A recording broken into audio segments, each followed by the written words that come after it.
Chapter 1161, Your Men Are Trash. Bang. He Xiong and Shui Sha suddenly appeared at the entrance of the store and directly blocked Ozawa Manzo's path. They both didn't fully use their strength and controlled their bodies to fly out backward after the clash. Ozawa stopped pursuing Tangxiu and Kawako and shot a look at them with a surprised face. He could tell these two men who intercepted him were cultivators. It was certain, although their strength seemed weak. He Xiong and Shui Sha themselves quickly bounced up after falling on the floor and looked at Ozawa Manzo with fearful faces. They then hastily ran towards Tangxiu. After catching up, Shui Sha deliberately shouted, "Young master, that rogue is too powerful. We gotta run quickly." Ozawa's figure flickered as he moved lightning fast to chase them. In that instant, Shui Sha and He Xiong quickly grabbed Tangxiu and Kawako's arms and rushed towards the window nearby.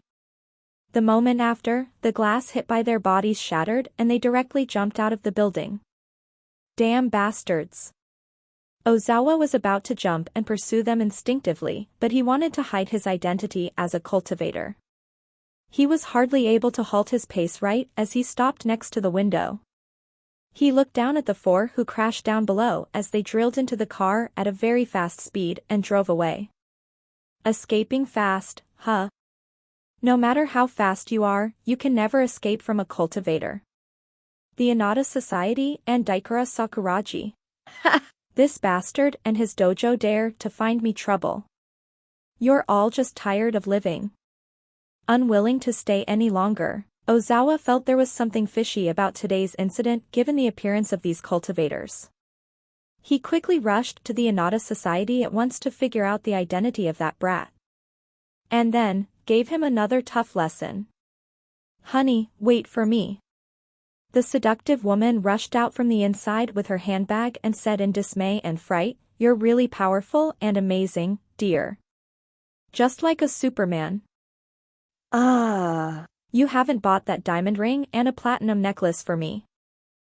Can I take them now? Scram.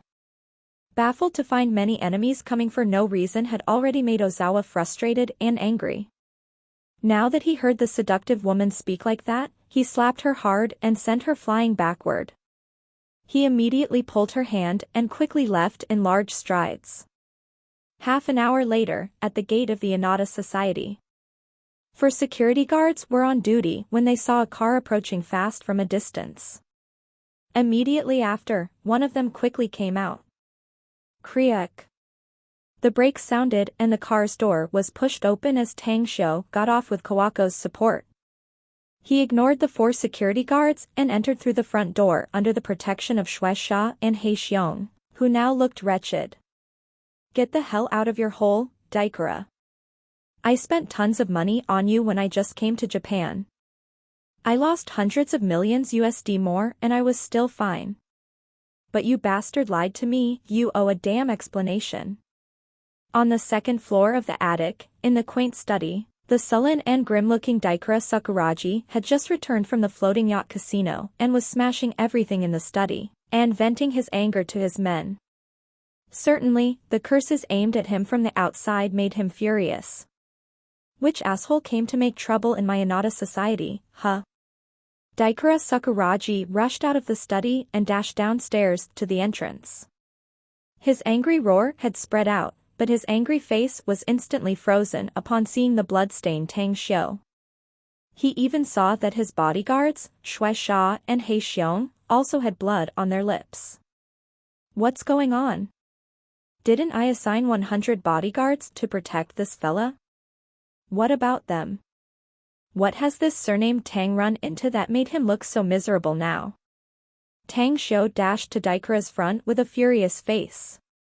He broke away from Kawako's support and grabbed the Daikura's front clothes, shouting aloud, "You're a damn bastard. Your family is all bastards. You dared to deceive me, Daikura Sakuraji. Did you forget I've given you tons of money?" Daikura deeply furrowed his brows and looked at the furious Tangxiu before he immediately moved his hands and quickly said, "Is there any misunderstanding here, Mr. Tang? I spoke like that just now, but I didn't know it was you. I thought it was someone wanting to make trouble in my place, so I said something I shouldn't. But, what do you mean by I'm deceiving you? Where and when did I lie to you? You didn't deceive me, you say? F***K. You really got the balls. Tang Xiu yelled furiously. This young master gave you tons of money to hire 100 bodyguards from you. 1. G100. What did you tell me then? Your men are experts and masters, literally an elite force. And now? Just one man is enough to make all those shits scared shitless and crying out loud. Do you even know how this young master nearly died in the hands of that bastard? Just a man beat up 100 people? Disbelief on his face, Daikura Sakuragi retorted loudly. Did you lose your mind or something, Mr. Tang? Who could possibly have such great abilities to fight 100 people alone?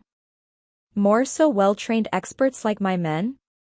Tang Xiu pointed to Daikura Sakuragi and roared as his finger was about to point to his nose. Experts? What bull? What I saw was a bunch of idiots and sissies. Do you see my appearance now? I was beaten by that man. Do you see my men? They are all powerful experts. Cultivators. I would have been killed if they didn't protect me. What about your men, huh? I don't know how many of them died. What? Daikura's eyes shrunk with killing intent overflowing from them. My men are gone. They were all killed. Daikura blocked Tang Xiu's hand and inquisitively asked, who the hell is that man? Kawako pulled Tang Xiu's sleeves and interjected with a similarly indignant face. He said his name is Ozawa Manzo. Ozawa Manzo? Clenching his fists tightly, a chilling light flashed in Daikura Sakuragi's eyes. The 100 bodyguards he sent to Tang Xiu were all experts he had trained himself and were also the men he trusted. Yet, they had all been killed. This Ozawa Manzo must die. Where is this bastard now? I'll kill him. Grieving with fury, Daikura roared loudly. He had lost a total of $200 million today, and now his men were killed by someone. It was all more than enough to make him furious to the extreme. The most important issue was the client who hired the bodyguards was here, and the news of the incidents that happened to these 100 bodyguards should have spread out by now. The aftermath? At the end of the day, his men not only failed to protect their client but even got beaten so badly. It was absolutely a great shame to his Anata society. If today's incident were to spread out further, how would he run his business in the future? Who among those who had been training under him would want to work as bodyguards for hire anymore later? This was literally cutting off his source of income. Hei Xiong paced forward and looked at him, saying aloud, Mr. Sakuragi, never once has our young master ever had such a big blow, hence why he's so furious now. I hope you are not angry with him. However, the fact is there. The bodyguards we hired from you have been killed or injured. Meaning your men here are trash. But I advise you not to get too headstrong and keep your head cool, as that man is a very formidable cultivator. You may only be killed ruthlessly even if you fight him in person. Shut your crap.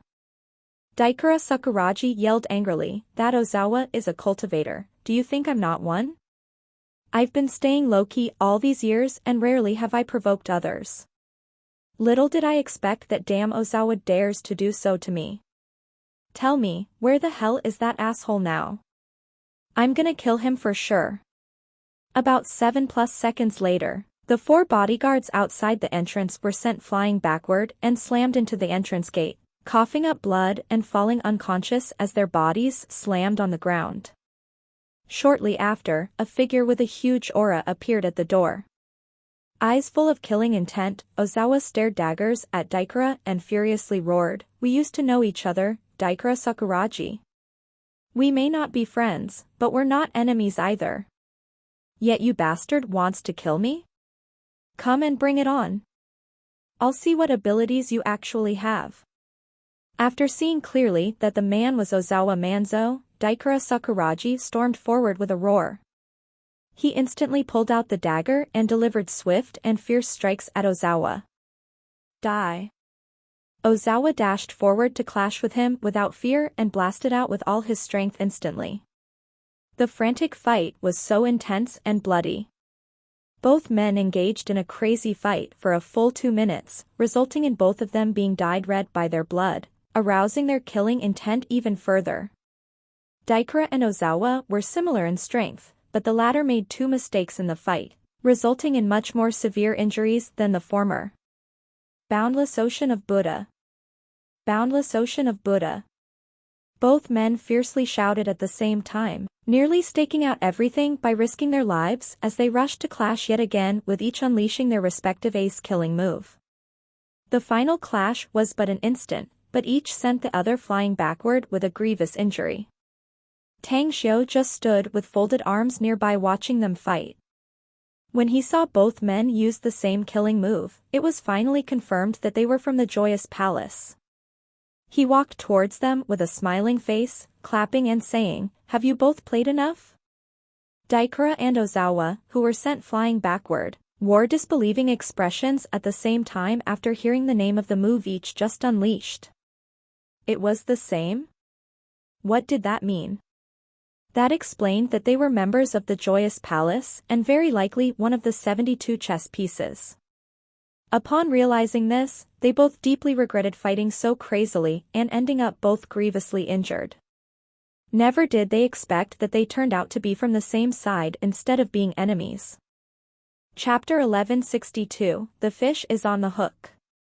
Walking between the 2 men with a faint smile, Tang Xiu then turned to look at the 2 severely injured men on the floor, saying, "I don't think you both got no brains since you can be trained to be the chess pieces by your palace master, no? You must have realized something after your last move, right?" Daikura and Ozawa struggled hard to climb up from the floor. Both men exchanged fast glances, then the former stared daggers at Tang Xiu and asked, "Who exactly are you?" A smile sketched on the corner of Tang Xiu's mouth. He hooked a finger at Kawako nearby. After she came to him, he gently put his hand on her shoulder and spoke to the 2 men smilingly, "You both are gonna die today, so I'll do you a service to fulfill your curiosity. Kawako, let them see what you look like." Kawako let out a light smile and changed her appearance, a technique Tang Xiu taught her. She controlled her facial muscles and eventually restored her original looks. "Have you both been well after our last meeting?" Kawako Yamamoto. "It's you?" Daikura Sakuragi and Ozawa Manzo were both shocked and stared at Kawako, while realizing that they had fallen into the trap set by these people. Kawako. "Palace Master has sent Osashi to catch you. He even sent my immediate superior, Yuji, for that. Shouldn't you be chased by them now?" "How? How come you're here?" asked Daikura angrily. Kawako laughed and said, "You mentioned Yuji? Well, she's already my boss underling. If you want to find Osashi, he's already become a ghost and went to see the gods already." "What did you say?" A cold chill suddenly ran down Daikuraji's back after hearing this. He knew Yuji's identity. She had a prominent status in the Joyous Palace. If it wasn't for the secretive nature of Joyous Palace that made most of its members unable to recognize each other, Yuji would definitely become an existence worth of respect by many people. But, she's obviously Miyagi's mistress. How come she suddenly turns coat and becomes an underling of this brat in front? Did she betray Miyagi? Tang Xiu lightly smiled and waved. "Well, you already know a lot of facts now, so you can die content, right? Shueisha, He Xiong, deal with them." Upon hearing the command, Shueisha and He Xiong instantly unleashed their immortal swords, shot it toward the 2 men. At this time, the 2 men were already like dried-up lamps and severely injured. They were not Shueisha's and He Xiong's opponents at all and took only 2 breaths for Shueisha to impale Ozawa's heart with his sword. "You." Ozawa struggled to look down at the sword that pierced his heart, eyes filled with disbelief as he finally realized that the enemy he had beaten turned out to have been hiding his true strength all along. Daikura faced Heixiong's onslaught. Although he avoided his vital parts getting hit, he couldn't avoid getting more injuries as well. "You'll all be buried with me." Suddenly, the fella no longer tried to avoid the onslaught and took out a metallic tube from his sleeve pocket after one of his arms was cut off. His finger pressed the button on it and immediately shot the flare into the sky. Heixiong's eyes lit up and manipulated the immortal sword to cut off the man's head. Then, he quickly returned to Tang Shou's front and respectfully reported. "Sect Master, Daikura just sent a signal, and it's likely those people from Joyous Palace will come here soon. Shall we withdraw now?" "No rush." Tang Shou shook his head. "The Inada Society is a vassal force of Joyous Palace. Besides, Tangan has yet to finish neutralizing all the people here. Don't get idle here and go help her. We can leave as soon as we're done with it." "Roger." The two men complied and immediately moved. 5+ minutes after, Tang Xiu quickly left the Inada Society and appeared on a 6-story building about less than 3 kilometers away from the scene. Even the black-robed Tangan also appeared. Whoosh. Whoosh. Whoosh. 3 figures flickered and bolted fast from afar and soon came behind Tang Xiu. They were Mo Ao, Tang Guang, and He Wuya. "Sect Master." The 3 men respectfully greeted. "How are things going with you guys?" asked Tang Xiu with a smile. "It's all been prepped and arranged, Grand Master," reported Tang Guang respectfully. "We have a total of 46 sentries in the dark, all of which are managed by reliable people under Kawako. We have a 10 kilometers radius under our surveillance, so we can spot any enemy who rushes here from any direction. If so, then off you go." Tang Xiu nodded and ordered. "Copy that." Kawako, who had changed her appearance again, along with Tang Guang, Mo, Shueisha, Heixiong, and He Wuya silently disappeared, leaving only Tangan alone with Tang Xiu. "Well, do you think we can hook up a few big fishes?" asked Tang Xiu smilingly. "I don't know." Tangan shook her head. Tang Xiu shrugged and lightly smiled. Daikura Sakuraji and Ozawa Manzo were members of the 72 chess pieces of the Joyous Palace, meaning they are also associated with other pieces. Even likely that they're related to some other mistresses. Tangan was silent for a few seconds. Her expression then slightly shifted as she smiled. "You're correct, Grand Master. Some big fishes are already here." A faint smile on his face, Tang Xiu's vision shifted to the distant starry sky, at the figure that was moving like a falling star. The person was wearing a red dress with red high heels. Even her long hair was also bleached red. Soon after, she casually descended in the Inada Society venue. The woman's title was Huiji. She was also a great personage and had a similar status as Yuji as Miyagi's lover. At the moment, Huiji's eyes were full of disbelief upon seeing the bodies lying in the courtyard. Then, her expression changed drastically after seeing Ozawa Manzo's dead body. "Big brother." She instantly bolted towards Ozawa Manzo and knelt on the floor. Holding Ozawa's dead body with shivering hands, 2 lines of tears ran down her face. Whoosh. Whoosh. Whoosh.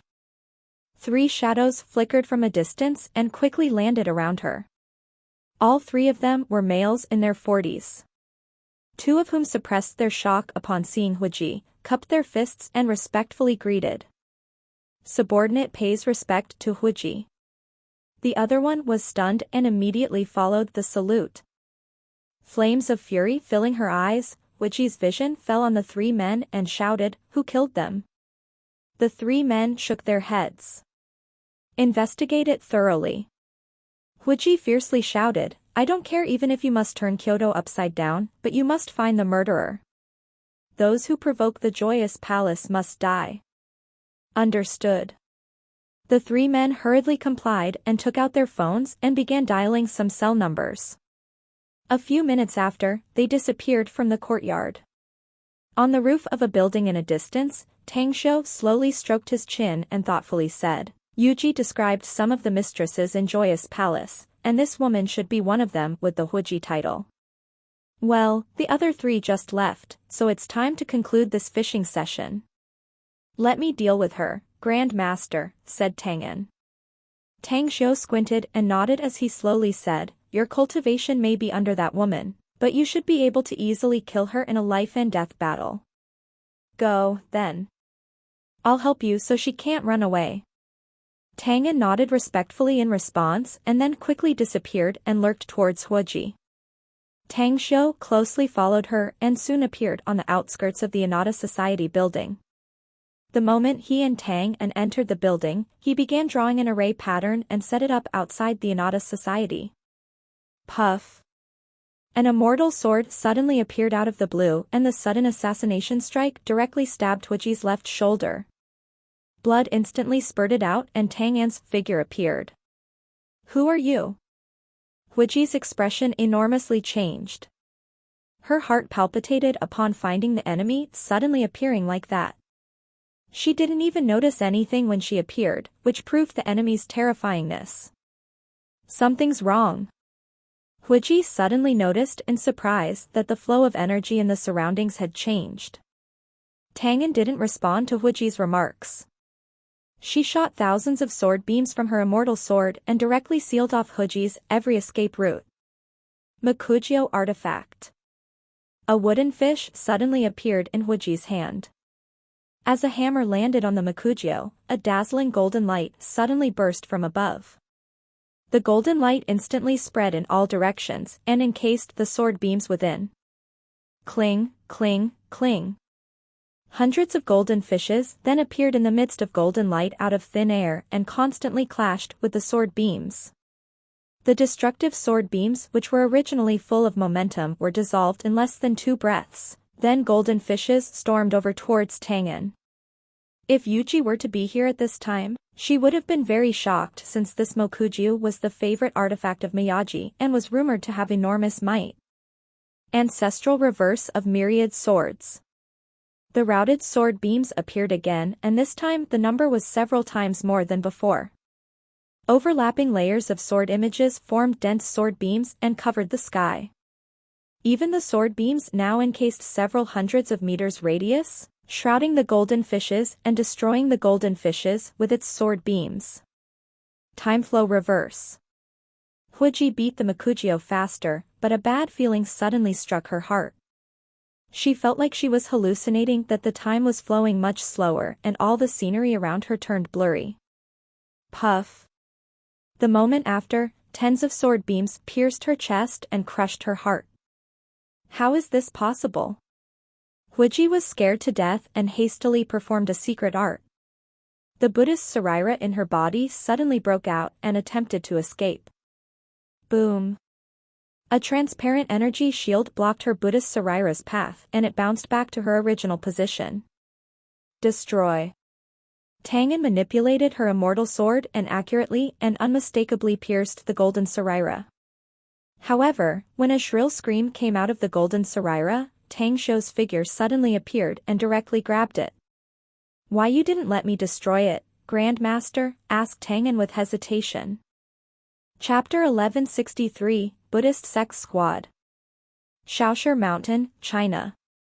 The increasing deforestation in Songshan County had made some fierce wild animals look for their prey everywhere, and birds were seen flapping their wings and leaping in between the yellow withered leaves. A winding pathway was as though having no end, while the towering palace atop the summit exuded a simple and vicissitude of time and life. Ding! The melodious bell echoed over the mountains at this time, disturbing the peace of wild animals in tens of kilometers in the surroundings, and causing them to look toward the palace direction at the highest peak. With a sword sheathed on his back, Miao Wendong tracked along the seemingly endless winding mountain pathway. But the little monk dressed in Kasaya's suit turned his head to glance at him from time to time with a look of curiosity on his face. It was rather unlikely for any guest to visit this Buddhist sect, to begin with. The little monk had been living here for 2 years, yet it was his first time seeing a cultivator pay homage to this mountain. Quickly after, the duo came to the palace at the summit. Miao Wentong didn't spare any time to enjoy the beautiful scenery around him. He didn't even glance at the lingering clouds in the surrounding and shifted his focus right on the 4 kasaya-suited elder monks, with sticks in their hands and benevolent eyes. Ba, it's a blessing for my Buddhist monastery that Benefactor Miao has come from afar. May I know Benefactor Miao's purpose in visiting our monastery? The old man in Kasaya asked with a smile. Miao Wentong saluted by joining both palms and said after the ceremony, "It's been some time since our last meeting in the Himalayas, Grand Abbot Bright Crane. My visit is due to the plea of a friend of mine. I'm just his messenger." "Which friend is it?" asked Grand Abbot Bright Crane curiously. "And what is the message content exactly?" "It's from Tang Xiu," answered Miao Wentong. Grand Abbot Bright Crane's expression changed and looked surprised, saying, "Ah." "It turns out to be from Benefactor Tang, someone who's a dragon among men. I was stationed to guard the western line in the Himalayas back then, but I met him a few times nonetheless. It can be said China can stay stable and peaceful mainly due to his merits." Smilingly nodded in approval, Miao Wentong said, "Anyway, Tang Xiu asked me to come to the Buddhist sect in person to tell you that he's now in Japan and has found some remnants of the Joyous sect. They have now become the biggest and most mysterious force there after years of development." Joyous Splinter Sect? Grand Abbot Bright Crane and the other 3 Buddhist sect elders had a drastic change in expression. The 4 exchanged glances and the former said in a deep voice, "The Joyous sect is one of the Tantric Buddhist schools, yet it has violated the Buddha's way and has committed enormous sins and thus can no longer be tolerated by our sect, resulting in the extermination of their group. Little did we expect that some of those scourges survived to this day.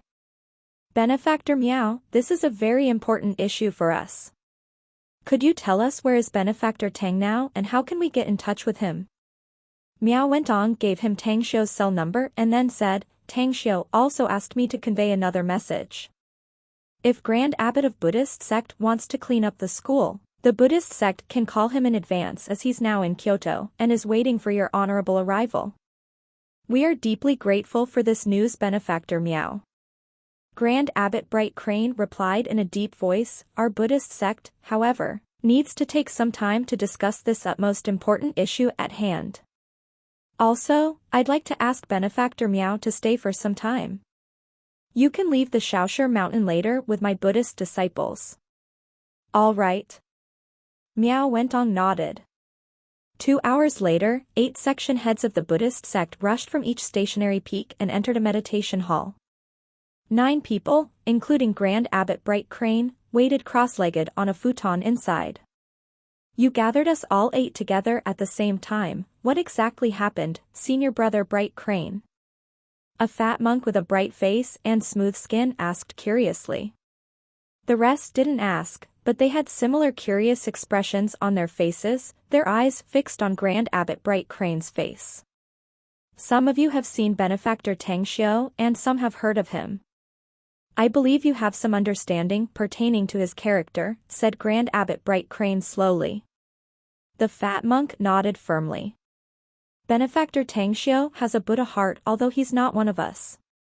Everyone in the cultivation world holds him in respect today. Even this poor monk who has been cultivation for 3 centuries feels the same way." Another one, a slim and dark-skinned monk followed. "Back in the Himalayas, Benefactor Tang risked his life and braved death to slaughter a large number of demonic beasts and saved a lot of souls. This black-faced Buddha truly admires him for taking that action at the moment a crisis was to befall our race. I also trust Benefactor Tang, Senior Brother Bright Crane. Well, I haven't met him, but I've heard of him.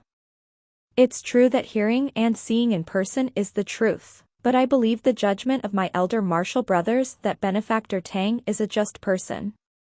"I concur." After quietly listened to their opinions, Grand Abbot Bright Crane nodded and said, "Since we all trust Benefactor Tang, then I'll tell you the reason for summoning you here. Benefactor Tang asked Benefactor Miao to come to our monastery and convey to us that the surviving remnants of Joyous Sect have moved to Japan and created a very large force. That Joyous Splinter Group. Haven't we completely destroyed those ravisher scums of the Joyous Sect in the past already? How come some of them survived? Those scourges from the Joyous Sect? Some of those demons survived? Who are they? If the news is true, then we must find and kill them. Let's get rid of evil for the people. Let's clean up our school. Grand Abbot Bright Crane raised his hands and said, Junior brothers, our Buddhist school has long decreed that no one from the Joyous Sect can ever exist anymore. Master also made a vow that none of those demons of the Joyous Sect can become a scourge for women anymore. And thus, now that we know about them, we must exterminate them. I gather you all here is to discuss some issues. Who will lead the team to Japan and how many disciples are we going to take there? The black-faced Buddha spoke in a deep voice, Ba, this duty of cleaning up our school is a great service to the people, so let this poor monk take the duty. Meting out punishment for the remaining evil elements is our religious commandment, to begin with. The fat monk pressed the beads with his thumb and smilingly said, Junior and Senior brothers, this one also has once infiltrated the Joyous Sect for secret investigation then. I understand the sinful crimes they've committed and also secretly gathered a list of their disciples. This one can say to be the one who's the most familiar with the Joyous Sect, so this one must be included in the campaign to Japan to see who the surviving evil is. Grand Abbot Bright Crane nodded and slowly raised his hand to stop the rest who also wanted to talk. I hereby decide that the campaign will be carried out by Junior Brother Blackface and Jade Buddha, while each of the peak monasteries will send 2 of your junior brothers. So, 18 of you must make sure to get rid of those Joyous Sect's remnants.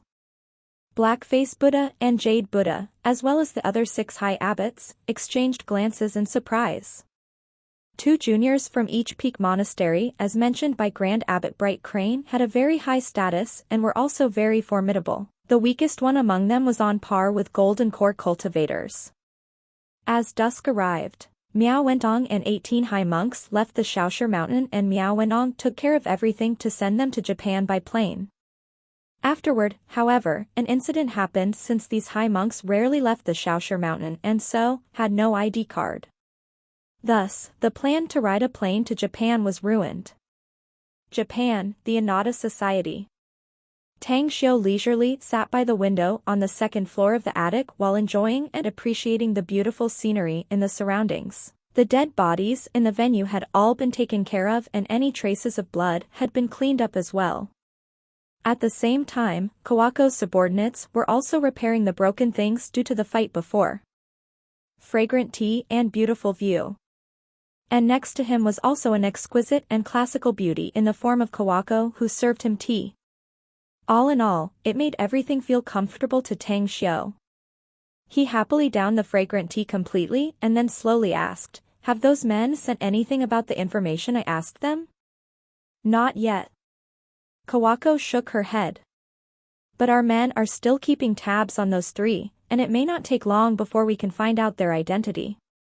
All the information will be delivered to you by then. You're truly capable, Kawako. Tang Xiu nodded smilingly. Also, it seems the decision to make you stay in Japan before was correct. Japan may look like a small place, but it has a large population and thus provides crises and opportunities at the same time. You've collected a massive amount of cultivation resources for the section. That's a great contribution. You can speed up your pace after we've dealt with this incident. Also, once you're in control of Japan, you can return to 9 Dragons Island to cultivate and rise to a higher level. I'm certain I can have Japan under my control in 3 years max as long as the Miyagi of Joyous Palace is destroyed. Sect Master. Kawako respectfully replied. You deal with the schedule, but don't delay the plan for collecting cultivation resources.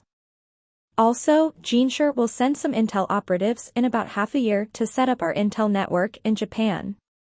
Sum up the intel you've gathered and relinquished its control to Jinshur at that time. Kawako thought about it and then said, "Would you like me to set up the intel network in Japan myself and then hand it over to Jing or the man he sent here later? Building an intel network is not something you can accomplish in a matter of a day." Tang Xiu shook his head. Also, the person in charge of this department has undying loyalty to Tang's sect and not the slightest mistake is acceptable. You can involve yourself in it if you want, but don't put too much of your energy since your top priority is to control more influential people and forces here. Be it those from the military, politics, and business, you must have them under control for me. Do remember my rules of conduct: submit and you thrive, oppose and you can perish. Kawako's face shifted with approval and said with a look of respect, "I understand." Suddenly, her expression shifted and she dashed to the door. As opened the door from the inside and looked at the burly man in a black night suit, she asked in a deep voice, "Have you brought the information?"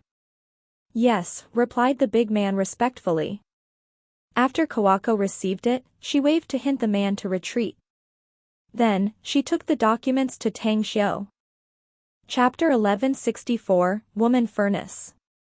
Kobu Yamashita, the president of Jinlan Society, single. Allegedly controls Japan's largest shipping company in secret and two other large security companies. Taro Harano, the vice president of Black Snake Group, single. Supposed to have thousands of subordinates managing a large number of entertainment establishments covering the four occupations, in culinary, drinks, prostitution, and gambling. Ki Kitagawa, a butcher with 4 apprentices, married with a son and a daughter. After reading the information on these 3 men, an odd expression covered Tang Xiu's face. The power and control shown by Kobu Yamashita and Taro Harano didn't surprise him, but he felt that the last person was rather ridiculous. A chess piece of joyous palace, yet he was only a butcher in his real life. He even married and had children. That was totally strange. Even the content written on the document said that the guy was honest and never cheated nor went to the red light district, and was far from gambling. He was pictured as an honest and simple guy who was often oppressed and bullied by his boss. Is he some kind of masochist or something? He then threw the documents on the table and spoke to Kawako. "I'm handing over the machination against Kobu Yamashita and Taro Harano to you. I'm going to handle this Ki Kitagawa guy myself." "Understood." Kawako picked up the document and read it, and then left the room directly afterward. Tang Xiu got up and indifferently said, "And, keep your eyes on alert. I got a hunch this Ki Kitagawa guy is far from simple. Don't alert him if you find any peculiar things." "Copy that." Tang'an didn't appear, but her voice passed into Tang Xiu's ear. Tomoda District, inside a certain mansion. The place was rather remote with many courtyards. In one of them, a tall and burly man sat on a wicker chair. In front of him were 4 young men in black night suits and black masks standing still like statues. Whoosh! A hazy figure flashed from afar, barefooted and holding a string of beads. After seeing the burly man on the lounge chair, he hummed coldly and spoke with a hoarse voice, "Ki Kitagawa, you dare not greet this honorable self visiting your house?" Ki Kitagawa abruptly got up and joined his palm and slightly bowed in salutation. "Your Honor Seijin Buddha, your subordinate has limited strength and never thought that you'd appear before me directly. Please forgive me for the neglect, Your Honor." Yin Buddha remained indifferent and said, "You have my forgiveness since you were unintentional. Then speak, what's your report for proactively contacting me?" "An accident has befallen the Inada Society and Daikura Sakuraji was killed," answered Ki Kitagawa. Yin Buddha's complexion changed with eyes turned fierce and fiery. Then, he asked in a deep voice, "Daikura was one of the 72 chess pieces and someone killed him? Have you investigated who the killer is?" "The investigation yields nothing yet." Ki Kitagawa shook his head. "Also, there's no response from the shadows I've sent. They all just disappeared. I suppose they have been neutralized." Members of the Shadows are ninja experts who have been trained secretly by the sect. Each and every one of them has a power that can't be fathomed. How could they just be neutralized like that? Do you think some mysterious sect is involved? I have no idea about that. Kitagawa shook his head. But there was also another man who was killed along with Daikura, Ozawa Manzo. But I don't know about his identity. Ien Buddha's expression sharply changed and fiercely replied, Ozawa Manzo is also one of the chess pieces. Damn it, who killed them? They killed 2 chess pieces of my joyous palace at the same time? Completely investigate it. I don't care if you have to handle it yourself, but you must find out where that beast is. Or you can expect harsh punishment from me. Understood. Kitagawa respectfully complied. This sage Ien Buddha was unaware, however, that a chilling light flashed in his eyes with a wisp of killing intent burning inside. Ien Buddha pondered for a while and slowly said, I need to inform Miyagi since this enemy is unknown. Kitagawa, I give you 2 days to find out the enemy's identity and their whereabouts. I'll confer you a reward if you handle it handsomely. But you can expect to head into the dark prison and suffer there if you fail. Kitagawa silently nodded and then said, this subordinate will definitely give his best. Suddenly, Ien Buddha's brows furrowed and he instantly turned to look at the back but saw nothing unusual. With his alertness to the max, he shouted, who the hell are you, sneaking bastard? It was all quiet, however. Nobody answered him nor was there any man's shadows. After a few minutes of silence, Ien Buddha secretly shook his head and immediately spoke a sentence to Kitagawa and directly left. 10 minutes. Half an hour. 2 hours. 2 hours had passed by and Ien Buddha came back a few times but didn't find anything strange in the courtyard. Kitagawa himself made several calls and then sat back on the recliner and silently fell into his train of thoughts. Have my senses failed me or something? Ien Buddha paced back and forth for a while before leaving unwillingly. But a few minutes after he left, a figure then appeared in front of Kitagawa out of the blue. Who are you? The faces of Kitagawa's 4 disciples dramatically changed and they instantly drew the long blades sheathed on their backs. Tang Xiao just shot them an apathetic look and ignored them. He looked at Kitagawa instead, who had abruptly stood up at the moment, as he shook his head and sighed. You know, Joyous Palace is really unfair. The rest of the chess pieces became rich and powerful people or high-ranking officials, yet you're just a butcher with little power and wealth. That's truly unfair. Pacing back a few steps, Kitagawa stared daggers at Tang Xiao. Watching Tang Xiao vigilantly, he asked, who are you? It doesn't matter who I am as the more important is you who don't know who you're right away. Tang Xiao sneered. You know, Grandma Meng can make you forget all the karmic ties you have in your past life, so I hope you're also qualified to enter hell, Japanese man. The Joyous Palace seems to be facing some very formidable adversaries now, at least so formidable that even I'm somewhat afraid. Kitagawa heavily said, was it you who killed Daikura Sakuraji and Ozawa Manzo? They were like ants to me. I just got them butchered after using them. Tang Xiao nodded. Anyhow, it's you who made me rather curious, Kitagawa. What's your rank among the 72 chess pieces? To think you can even contact that one particular guy directly rather than a mistress. It seems you've investigated the Joyous Palace very clearly, said Kitagawa coldly. Not only do you know the mistress's existence, but you also know the existence of chess pieces like us. But I might as well tell you on this one. I'm ranked at 72. Pfft, the last in number? Tang Xiao couldn't help laughing. I thought I caught a big fish, it turns out that you're just the last in the chess pieces ranking. You have no use to me, so I won't talk much with you. Choose between 2 options, submit to me now or die. Yield to you? Death. Kitagawa jeered. You want to kill me relying on your strength? Tang Xiu nodded slowly. Slash. Slash.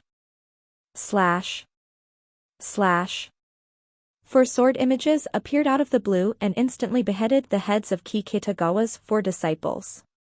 The moment after, the immortal sword appeared out of thin air and swiftly and powerfully shot towards Ki Kitagawa's head. The man's complexion drastically changed. He instantly drew the long blade on his waist as overlapping layers of sword images swayed like a waterfall, showing off a female in a black robe that appeared out of the blue and made him tense up. He could sense that this black-robed woman, a mysterious assassin, turned out to have the strength that was on par or even slightly above him.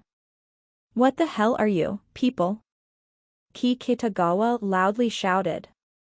Tang Xiu coughed and replied without being salty, "And that Buddha fella is for you to follow. And you, Ki Kitagawa, your joyous palace has met its dead end as they will be completely exterminated this month at most. If you don't want to end up dead, do submit and pledge your allegiance to me and help me remove some of the top brasses in the joyous palace." "I agree," replied Ki Kitagawa aloud. "I don't really care what you said is false or not, though," said Tang Xiu. "You only need to answer some questions. I can spare you if your answers satisfy me. I can even give you some benefits, too." "What do you want to know?" asked Ki Kitagawa in a deep voice. "Who's that Buddha, exactly?" asked Tang Xiu. "He's the vice palace master of the joyous palace, but he rarely stays inside and keeps traveling around for inspection and control over 72 chess pieces. His status is higher than those of the mistresses in the palace, albeit faintly. He's also the one the palace master most trusts." "Well, he's likely to be a Buddhist cultivator given his attire," commented Tang Xiu. "Ha! You guessed it, but I don't buy it." Ki Kitagawa sneered. "You dare to become enemies with the joyous palace, the Miyagi and vice palace master will definitely destroy you completely. Unless you hurry and escape as soon as you can." "Nah. No worries about that." Tang Xiu shook his head. "Besides, I'll do nothing to the joyous palace, mind you. The people I've been waiting to do the job have yet to arrive either. Well, let's cut the talk, shall we? Nothing else I can ask from you, so you can go accompany your disciples down there. Do remember to tell the king of hell that the man who killed you is called Tang Xiu." "Hold on." Ki Kitagawa raised his hand and shouted, "I'll exchange my life with a cauldron." "How about it?" "A furnace? What cauldron are you talking about?" Tang Xiu knitted his brows. "It's a cauldron made of jade. Rumors have it that it belonged to a female pill master in China who spent 3 years to manufacture it," said Ki Kitagawa in a deep voice. "This jade cauldron is also known as the woman cauldron, which seems to be Miyagi's favorite object." "Just take it out and let me see it," said Tang Xiu with furrowed brows. Shortly after, a fist-sized jade cauldron appeared in Ki Kitagawa's hand. Just as Tang Xiu was about to receive it, his pupils suddenly shrunk sharply. A strong gust of wind suddenly blew and the lid of the jade cauldron opened all of a sudden, followed by a burst of black smoke that instantly filled every inch of the courtyard. "Be careful. It's poisonous."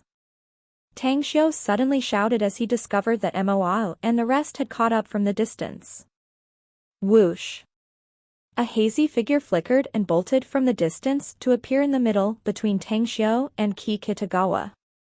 The person wore a veil, looking graceful with tight clothing that vividly described her perfect figure. Chapter 1165, Saintess. The contour of the face behind the veil of the floating woman was indistinct, and average people wouldn't be able to see her looks. But Tang Xiu's sharp eyes directly penetrated the veil and saw her face clearly. She was truly a belle with a soul-captivating beauty. Such a soul-stirring beauty was not something rare for Tang Xiu to see, but he must admit that this one was slightly above the rare belles he had ever met. Her enchanting petite body completely showcased her perfect figure while her eyes rippled like a spring tide. Her smile was full of holiness and brought about a powerful magnetic enchantment, yet gave off an extremely attractive vibe. Hello, 72. How brazen and audacious you are. The sweet voice brought no bewitching effect, still, the essence of her voice made the hearts of whoever heard it throb faster.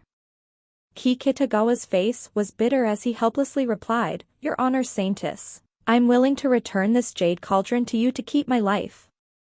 The Holy Lady? As in, the joyous palace's saintess? An odd look on his face, Tangsho suddenly felt amused inwardly. Why would the joyous palace have a holy lady while the place itself was a obscenities and debauchery's nest? And the fact that was the most unbelievable to him was that this woman was still a virgin. The woman seemingly didn't want to bother herself with Kitagawa anymore. Her gorgeous eyes slowly shifted and fell on Tangsho. Her eyes suddenly lit up and she slightly raised her brows and voice. You're truly powerful for being able to force 72 to this situation.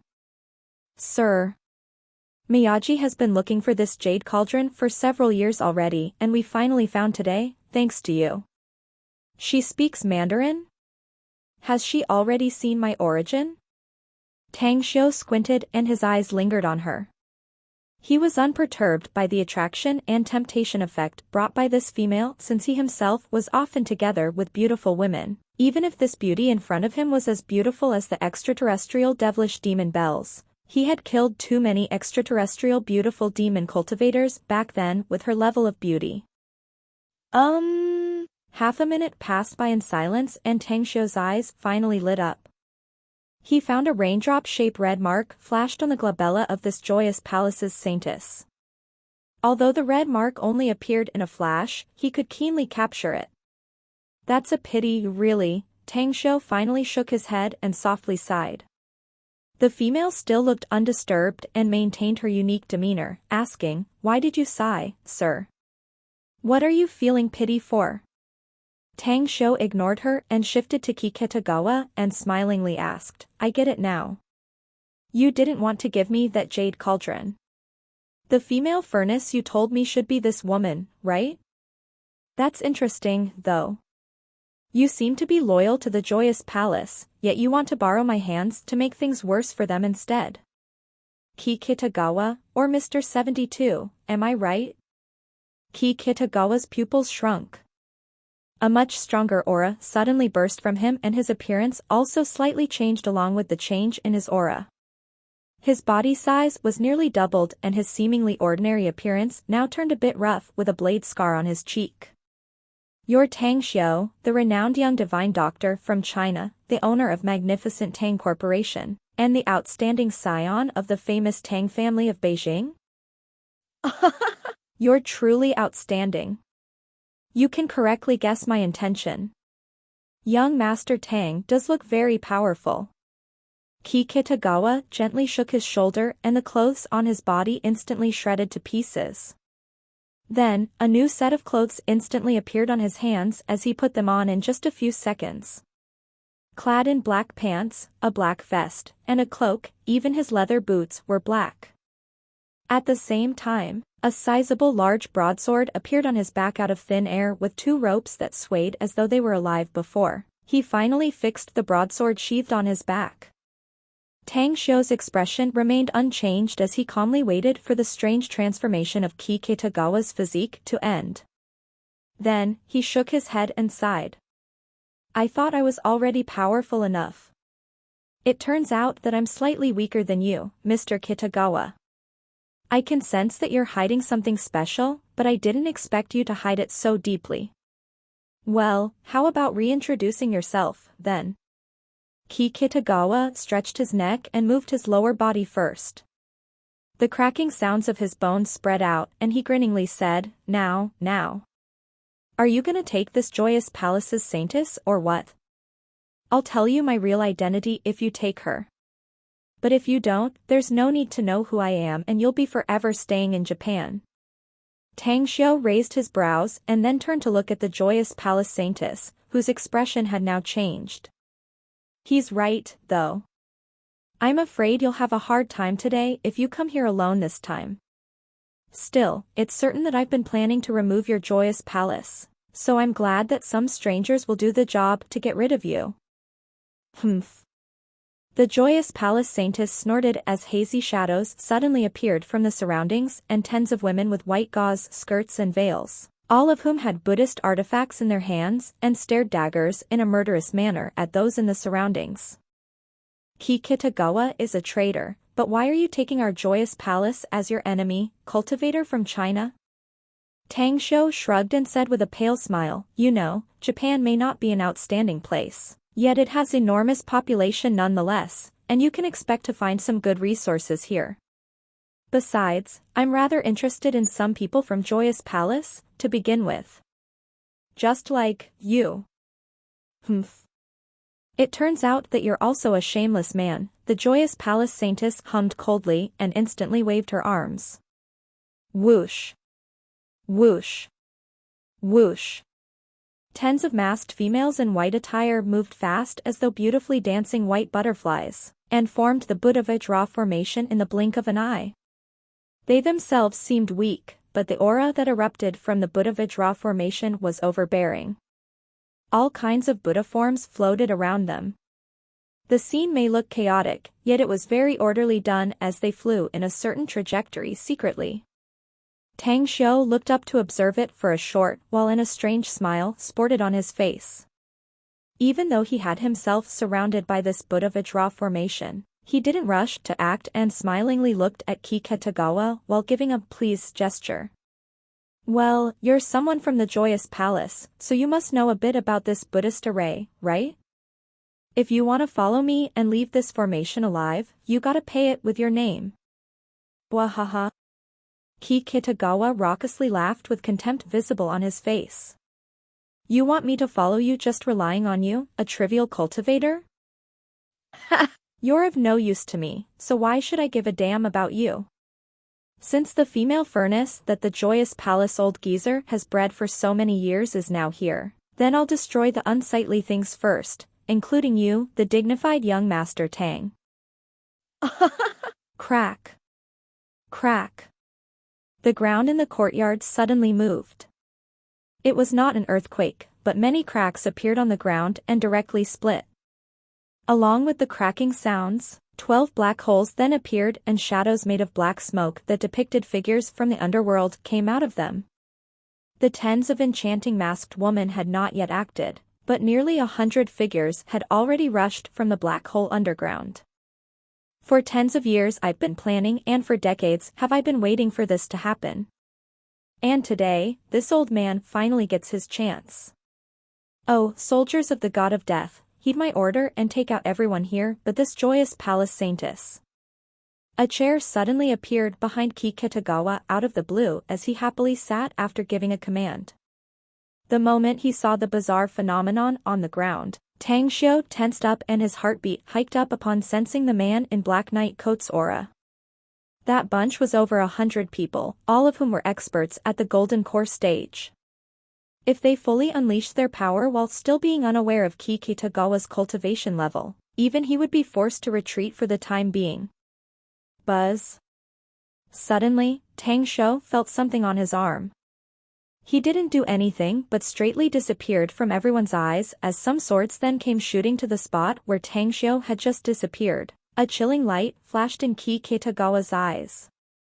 A green net suddenly appeared in his hand as he chanted a bizarre mantra. The green net instantly opened and expanded extremely fast and covered the entire range of a kilometer in just 1/100th of a second. Everyone around, including Tang Xiu, who also grabbed Tangin, couldn't get out and were caught in the big net at this moment. What should we do, Grand Master? A bad premonition struck Tangin as she transmitted her voice to ask. Although she had shielded the surrounding space, Tang Xiu was still able to see the scene in the courtyard, including everyone there. He watched as the tens of females set up the Buddha Vajra formation and were now in mortal combat with 100 black masked and clothed men. He shook his head and slowly said, "The situation has surpassed my expectations, and both their powers are beyond my estimation. We'll just wait and see for now." Sitting on that particular chair with a leg atop the other, Kitagawa slowly took out an octagonal mirror from his sleeve pocket. Each corner of the mirror was inlaid with a delicate blood-red crystal that seemed to produce a flowing red ray that connected the blood-red crystals. Red threads then extended from the crystals and condensed in the center of the mirror. Sky-blazing mirror. Joyous Palace Saintess, who was attacking a black-clothed man's chest with a string of Buddhist beads, still had her guard up against Kitagawa. However, disbelief was all over her face when she saw him bring out that mirror. She even looked frightened upon seeing that the sky-blazing mirror was activated. Kitagawa let out a strange grin and said, "Well, well. You deserve to be the Joyous Palace Saintess. That fossil monk vulture must really love you." To think that he even told you the existence of this sky-blazing mirror. That's right. I was the one who snuck into your Joyous Palace 18 years ago and stole it while that corrupted monk had sex with Huiji. Since you already know it, then how about tasting this sky-blazing mirror?